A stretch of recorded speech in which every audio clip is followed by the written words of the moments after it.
प्रभुं प्राणनाथं विभुं विश्वनाथं जगन्नाथनाथं सदानन्दभाजम्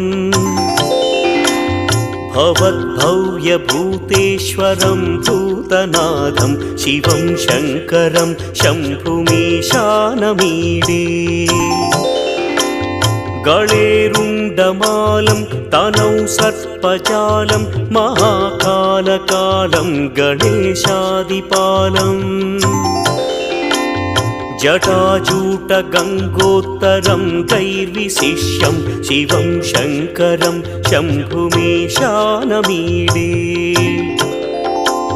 मुदामाकरं मण्डनं मण्डयन्तं महामण्डलं भस्मभूषाधरन्तम् अनादिं ह्यपारं महामोहमा